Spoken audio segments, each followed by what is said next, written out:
Against the Clock, A Tale of Tardiness by Teddy Snuggletail for comfy corner time. Once upon a time, many moons ago, in a sandpit deep and dusty, lived a little rubber duck called Sunshine, golden and fine. One particular morning, under the deep blue sky, Sunshine felt a tug of sadness.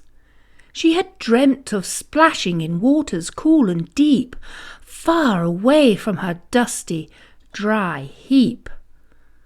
"Oh, to swim," she quacked with a sigh, imagining bobbing about under an endless sky.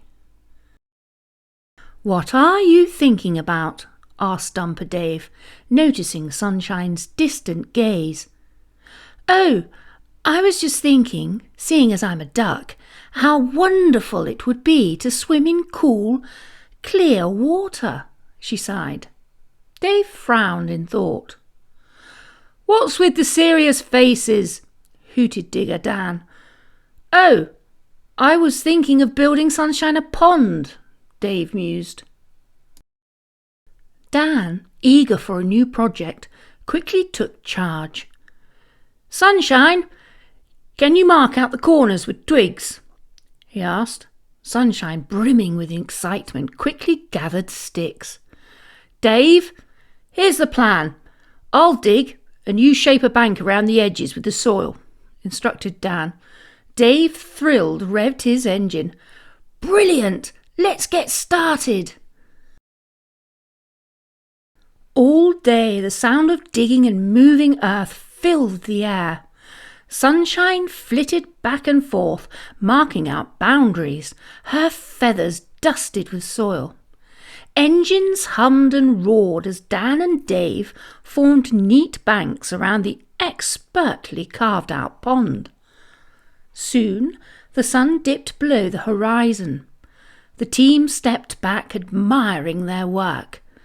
Bodies weary but spirits high. "Meet again at dawn," ordered Dan, and with that they all retired for a well-deserved sleep.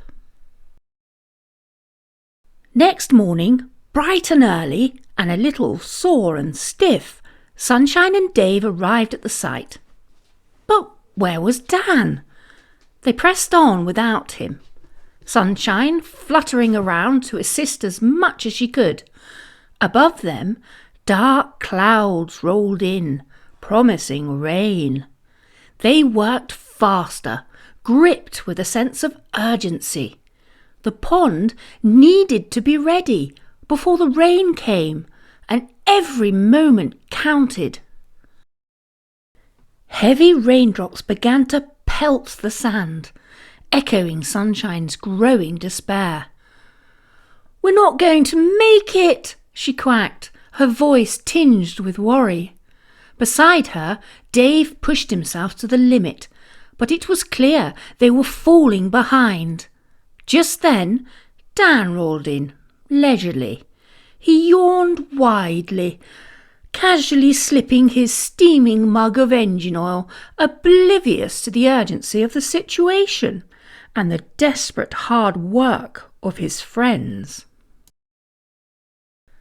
Dan arrived unaware of his lateness until he saw the worry etched on Sunshine and Dave's faces.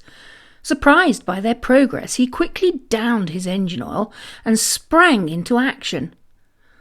"I'm sorry, he began, but Dave interrupted.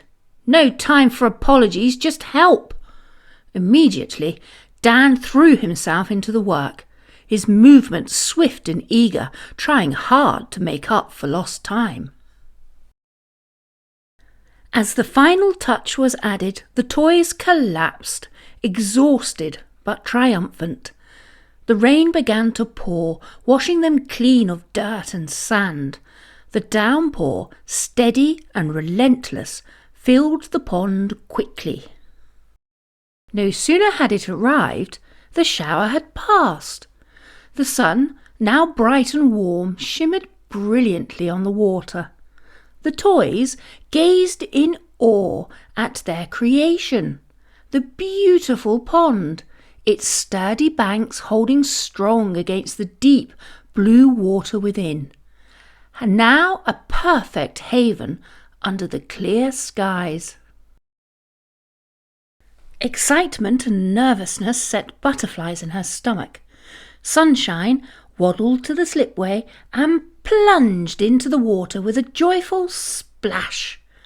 The sensation was marvellous. She bobbed and floated with ease. A radiant smile illuminated her face. The water, cool and gentle, so different from the rough, familiar sand. It was an absolute delight, even better than she had dreamt. Dave and Dan stood on the bank, their eyes following Sunshine's joyful splashing about in the water. A sense of pride and happiness filled them, knowing they had played a part in this wonderful moment.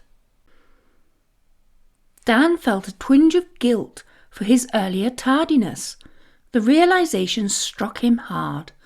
He had nearly let his friends down and spoiled this perfect moment.